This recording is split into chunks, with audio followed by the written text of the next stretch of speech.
നമ്മളൊക്കെ ജീവിച്ചിരിക്കുന്ന സമയത്ത് ആരും വന്ന് ചോദിക്കത്തില്ല നിങ്ങൾ എങ്ങനെ ജീവിക്കുന്നതെന്ന്.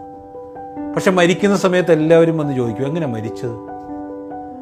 ജനിക്കുന്ന സമയത്തും മരിക്കുന്ന സമയത്തുമൊക്കെ എല്ലാവരും നമ്മളെ അറിയും. പക്ഷെ ജീവിച്ചിരിക്കുന്ന സമയത്താണ് നമ്മളെ ഒന്നും ആരും അറിയാതെയും തിരക്കാതെയും ഒക്കെ പോകുന്നത്.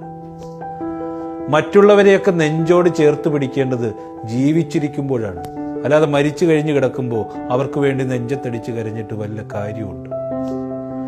പണം കൊണ്ട് നമുക്ക് ക്ലോക്കൊക്കെ മേടിക്കാം, പക്ഷേ സമയം മേടിക്കാൻ പറ്റത്തില്ല. പണം കൊണ്ട് നമുക്ക് പുസ്തകം വാങ്ങാം, പക്ഷെ അറിവ് മേടിക്കാൻ പറ്റത്തില്ല. പണം കൊണ്ട് നമുക്ക് രക്തം വാങ്ങാം, പക്ഷേ ആയുസ് വാങ്ങാൻ കിട്ടത്തില്ല. പണം കൊണ്ട് നമുക്ക് പദവിയൊക്കെ നേടിയെടുക്കാം, പക്ഷേ ആദരവ് വാങ്ങാനേ പറ്റത്തില്ല. പണം കൊണ്ട് നമുക്ക് വീട് വാങ്ങാം, പക്ഷേ അതിനുള്ളിൽ സമാധാനം വാങ്ങുവാൻ കഴിയത്തില്ല.